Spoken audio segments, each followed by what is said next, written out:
But let's talk about moms for a little while, shall we? My mother is very clear with me, and I think I've said this every year because she makes sure I remember it. Don't beat moms up on Mother's Day. My mother's been in church for a very long time and sat through a lot of sermons to where moms kind of had it given to them in some way or another on Mother's Day. And so if you're a mom here today, obviously you have a flower. This day is not a day to say, this is what you should be doing as a mom. This is a day to say, this is what you already do as a mom. And husbands and children of moms, you need to know what your mom has gone through. It's a lot. And to be able to appreciate their sacrifice, their thoughts, their prayers, the things that God has done in their lives to give you the life that you have. My mom, believe it or not, lived before I was born. Teenagers, children, did you know that? Your mom had a life before you got a life. They did. And sometimes we can think as kids that mom just always existed in a perpetual motherhood. That's what she always was. And it's true, she will always be a mom.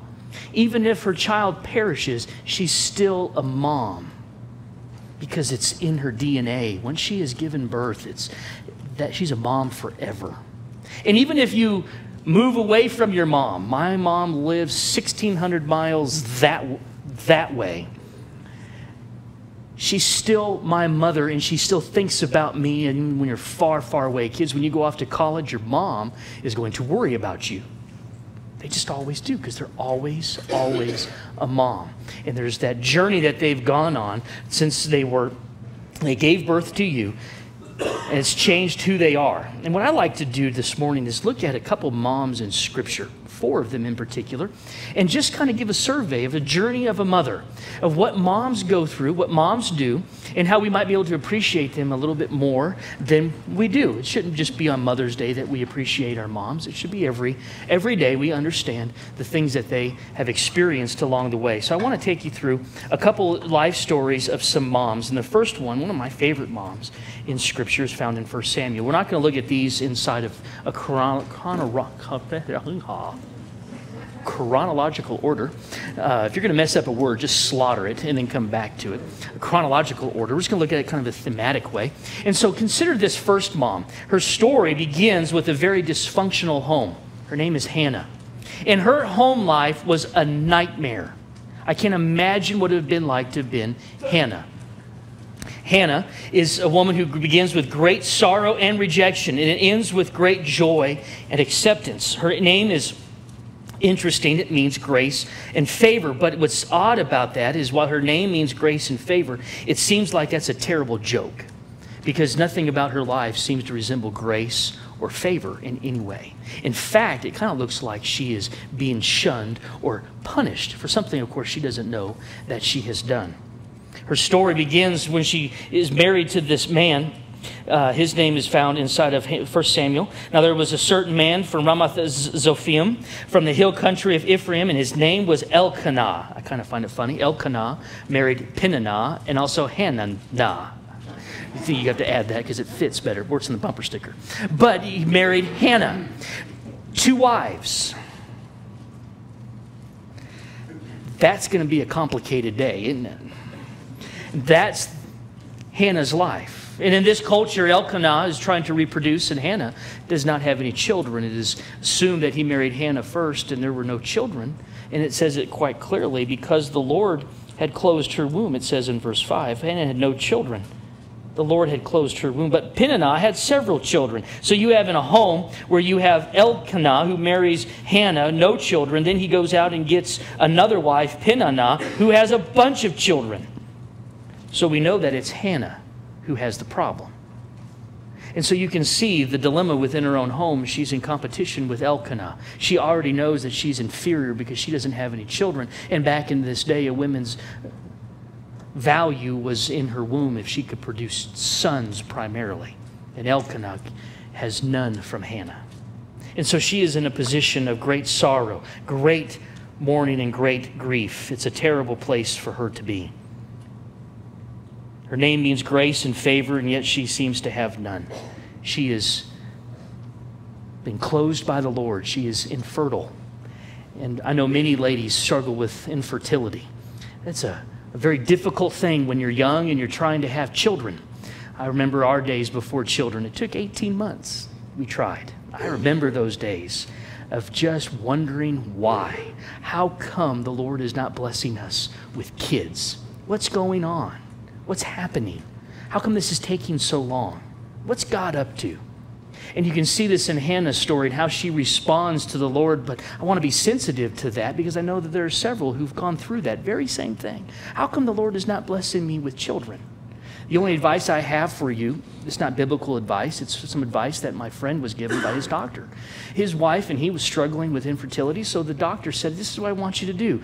Sweetheart, I want you to go put your cheerleading outfit on. I want you to put on your Letterman's jacket. I want you to go get in your car. And I want you to go back behind some place. And you'll be pregnant by tomorrow afternoon.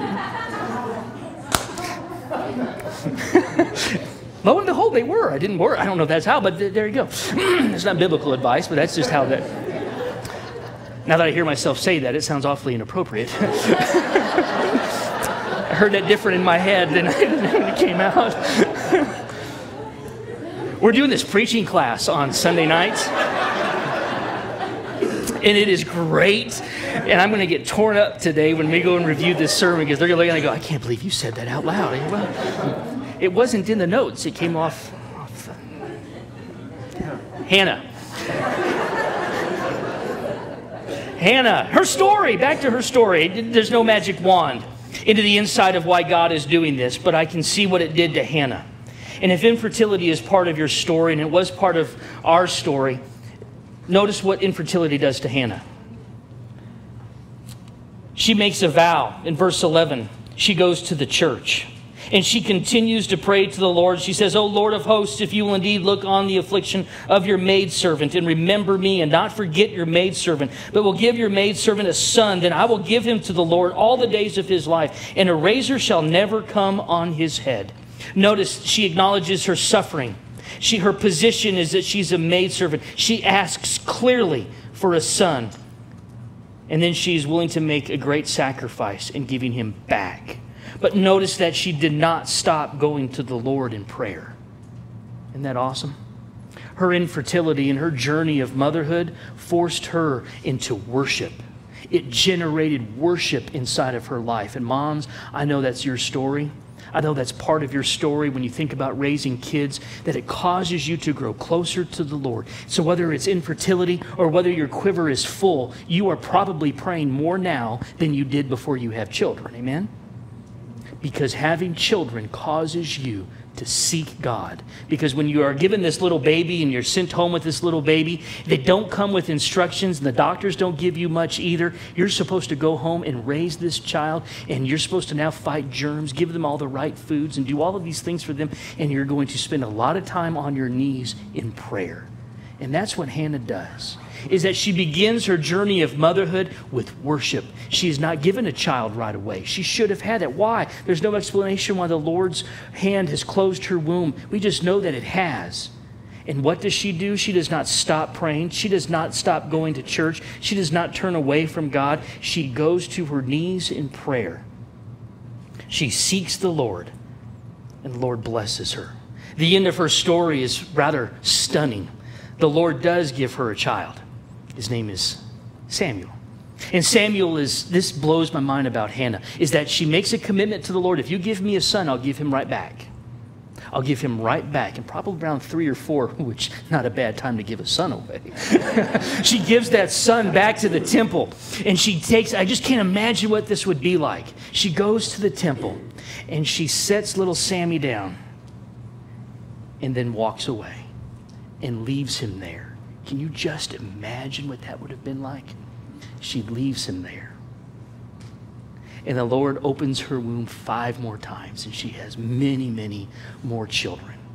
God used that period of infertility to draw her closer to the Lord through prayer, through sacrifice, through trust and commitment. And if your story involves infertility, that's what God may be working in your heart, a closer presence with the Lord. And it works because you're seeking him over and over and over again. In Hannah's story, infertility drove her to worship, generated worship inside of her heart. A mom's journey begins in prayer and it culminates in worship, and we see that in Hannah's life, who truly was the favored one. And Samuel, as you know the rest of his story, anoints King David. What a powerful man he turned into because of his mother, who started in prayer. There's another mom I want to take you to, and if you'll flip over to Exodus chapter 2. Motherhood's journey takes you down the road of worship. This one is a little bit different because her journey is going to involve release. And I just can't imagine what it's going to be like for this mother. It ends in release. You pray for this little child to come in, and then when he does, or when she does, it's kind of like they take over your body and they grow inside of you, and they're connected to you in so many powerful ways. After birth, they're just part of who you are. And here's this mother. Her name is given to us in Exodus chapter 6:20. His dad is Amram, and his mom is Jochebed. That's mama's name. That's Miss Moses, Jochebed. And she has a child, and it's in a completely different environment than when Hannah has a child. All firstborn sons, in fact, all sons, are being put to death in Egypt. Can you just imagine? They're all being put to death in brutal ways. They're being thrown into the Nile. They're being drowned to death. And Jochebed has a son. And she hides the boy for as long as she can. Have you ever tried to hide a crying baby? Not going to work very well. And she hides him as long as she possibly can. And then finally, she is no longer able to conceal his birth. And so she is supposed to now let him go down the Nile. And I just cannot imagine, as it says in verse 22, then Pharaoh commands all his people, saying, every son who is born you are to cast into the Nile, and every daughter you are to keep alive. This is where Jochebed has her son. The child grows in verse 10, and she brought him, as you read the story now, a man was found inside the house of Levi, married a daughter of Levi. A woman conceived and bore a son, in verse 2 of chapter 2. When she saw that he was beautiful, she hid him for 3 months. But then she could hide him no more longer, and she got him a wicker basket, covered it over with tar and pitch, and then she put the child into it and set it among the reeds by the bank of the Nile. And his sister stood at a distance to find out what would happen to him. Just imagine how this works. She sets him inside of the basket, and then she lets him go. And when you think of motherhood and that journey of what it is, it starts with this deep connection to the Lord through worship, and then you receive this child. He is a part of you. And then here in Jochebed's story, she sets him in a wicker basket, and she lets him go. A long time ago, when Brooke was just a little girl, we went to Target, and of course we sprayed down the cart with all kinds of germ-killing stuff, and set her in that, and just for a minute, we just messing with each other, and we just kind of set the cart there and took a step or two away from it. And you can feel in my heart, I know it was doubly so in Melanie's heart, just jumping out at you like, get that cart back. You can't, or when you look out and you saw your son and your daughter in the front yard, and then you take your eyes off for just a minute and they're not there, what jumps inside of you is just, where'd they go? And if you can just imagine that actually happening to Jochebed, she sets that basket down and away it goes. And she releases that child. What a step of faith. She has no idea what's going to take place, but it ends in release. And moms, that is such a difficult process, is when you release your children. And you do it by faith. And thankfully it's gradual. Under normal circumstances, it just gradually, they end up going to first grade. And then I remember dropping Brooke off at kindergarten. I think I cried for the first month dropping her off. She'd grab her little bag and just kind of walk off to school. And there she goes. And now she will sometimes remember to wave goodbye as she wanders off to first grade. And it's a gradual process as moms, dads let go of their children. And you do it by faith, believing that God is going to take care of them. It starts in worship. Builds when you release them, and you do so by faith, believing that God has got great plans. And I look at this dear soul, Jochebed, as she leaves her son and has no idea what God is going to do through his life. In fact, she assumes that he is going to die. That's every other story besides the nation of Israel and their captivity. All of these little boys perished. Jochebed sends her son off. Little does she know what God is going to do with her boy. She's going to raise up in him a mighty leader, one who's going to change the face, quite literally, of the world as he brings Israel out of Egypt. But if we can just take that principle of learning to release your children to do great things for God, that's an critical step of motherhood, of parenting, is releasing them. They could get hurt, but they could also do great, great things. The fun thing about watching football is for every now and then, when that quarterback steps back and he throws the ball, that ball is in mid-flight. As soon as the ball releases from the quarterback's hand, anything could happen. It could be intercepted, it could be dropped, it could be a bad pass, or it could be an incredible pass for a great touchdown that wins the game. But in order to do great things, one must become very vulnerable to hurt or to pain. And here, when you're raising children, it's very difficult to send them to college, second grade, kindergarten, whatever it is. But the only way they will do great things is if you release them and set them free to do those great things.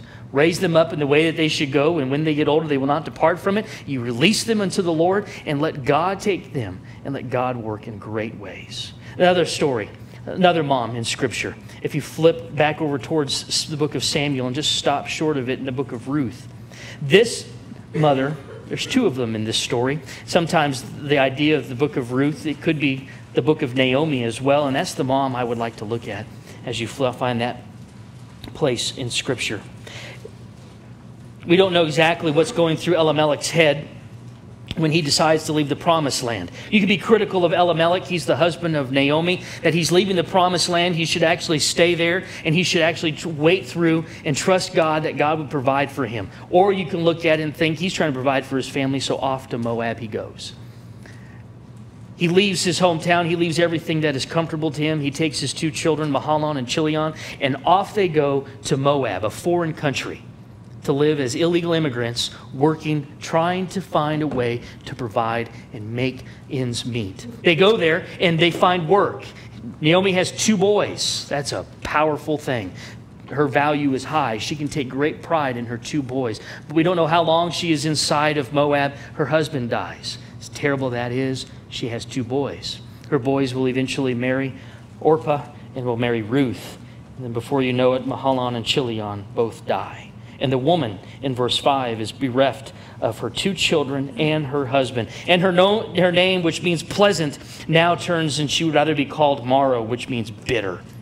Goes from Naomi, meaning pleasant, to Mara, which means bitter. As she goes back home into her home country, she only has now not a husband, not two sons, but only a daughter. And you can see it begins with joy. She has two children. It goes through grief and sorrow. But her story produces a deeper sense of joy. And I look at her story and I think, boy, that sounds so much like motherhood. In 4 short chapters, motherhood is that way. You have mountain peaks of incredible excitement and joy. They learn to spell a contraction. Yay! They pass the test. They can walk. They're using their own cup. I don't have to feed them all of the time. These wonderful mountaintops of great joy, and then there's the sorrow when they're sick, or when someone cuts them from the team, or when the neighborhood boys are mean, or they get left out. Boy, that happens on my hood, and boy, that's... Papa Bear comes out. But that happens, and sometimes there's nothing you can do about it, because I think the most dangerous place on an elementary school is not the classroom. It's the playground. Playgrounds. I drive by Brooks' playground. Lord be with Brooks, she's on the playground. Oh, dear Lord, that's a brutal place to be. It's scary. People are mean. Kids can be brutal. They don't even know it. It's frightening. And so you can have great moments of joy and then sorrow, joy and sorrow. And that's kind of the journey of a mother. There's great times when it's going to be exciting. There's great times when it's going to be the most exhilarating thing. And there's other times when it's going to be difficult and sorrowful. And Naomi's journey is like that. It starts with 2 boys. It ends with just 1 daughter-in-law. And it goes through this great story where the hero of the story is Boaz. I love preaching through the book of Ruth because Boaz sounds a lot like Bob. 2 of the same letters. Just missed that last part. But it's Boaz. He comes to the rescue and saves everything. But you watch Naomi's story as it has this moment of greatness at the very beginning. 2 boys, a husband who cares for her and loves her. They both die. All three of them die. And then look how it ends in verse 14 of the last chapter, verse 14 of chapter 4. Ruth and Boaz get married. They conceive and have a son.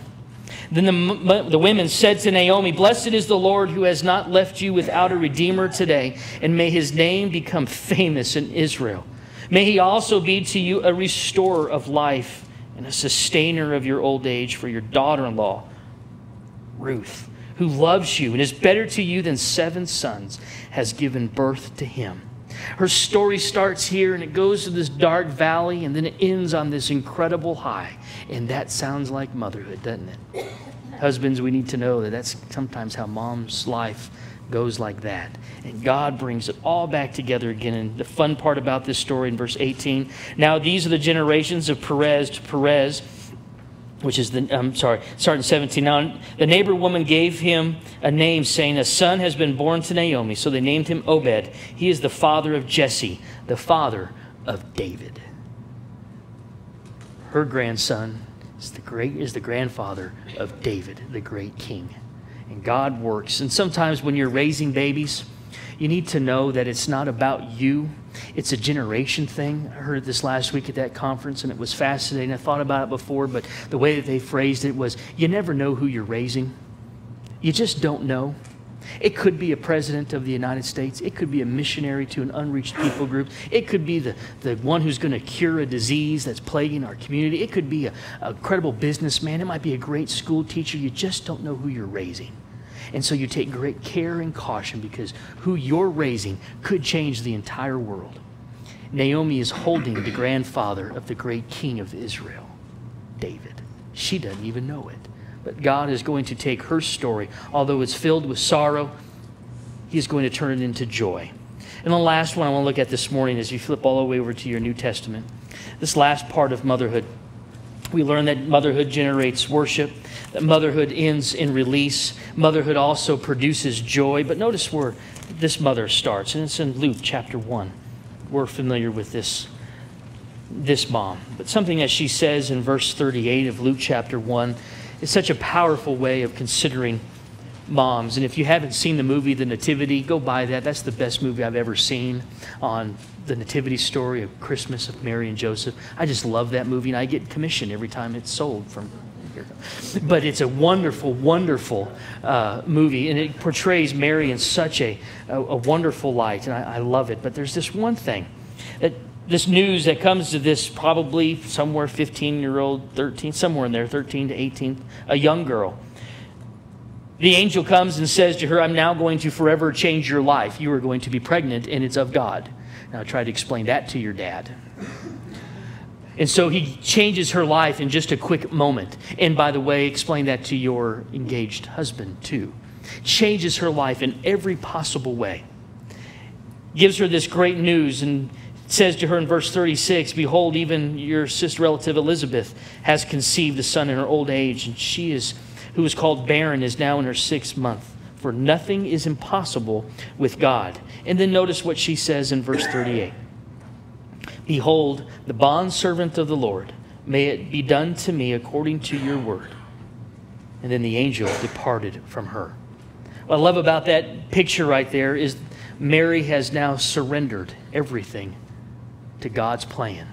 Requires surrender. Requires it in every part of your being. And those of you who have been pregnant have gone through that first 3 months where you're sick.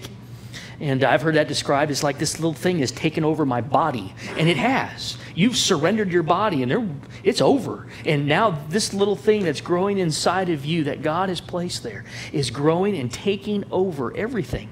It's changed your entire world. Everything is different. It requires surrender. And in a real tangible way, it's going to require sleep, right? Moms don't sleep that well when they're pregnant. It's going to require the foods that you eat. It's going to require different kinds of exercise. It's going to require a change in career, a change in thought. It is going to change everything about your life. You are now surrendered to that little baby that's now inside. And it's glorious, incredibly vulnerable, but it's wonderful. But it requires a measure of surrender. I remember hearing my mom, whenever it came time to pick a restaurant, or a show to watch or a place to go. Her retort was, that's fine. That's fine. We'll watch that. Carson filled out a little thing this last week about moms at the Mother's Day out. They had to fill this out. You know what Melanie's favorite movie is? Batman. One of the funniest things, Batman. Which one, Croc or Vendetta? Because there's a few of them, but it's Batman. Her favorite food is soup and other things that he thinks is disgusting. All these little things that the perception of a little 4-year-old boy of his mother's, all these things that are just, well, she surrenders. And moms, you know that from your own story, is you surrender. Often your preference is set over here, and then moms. Kids get their way first, and then mom comes back. I've heard one mom say motherhood is like cold pizza. Is you just eat leftovers. You go second. Anyone who want to be pregnant, you should have been talked out of it by now. But it ends in such great things. It generates worship. It ends in release. It produces joy. It requires surrender. God does great things through moms. God does great things through your sacrifice and through what you're willing to do to ensure that the faith continues and that our country is strong through the children that you raise. We love you and we want to honor you today. And I hope you feel that way. These things are things that you've already done. You don't have to be told to do this. You already do this. And we want to acknowledge that, what you have done for us, for your children, and for your church. They're great things, and we cherish you and the things that you do on our behalf. Pray together. Father, I do thank you so much for moms. They do an incredible amount.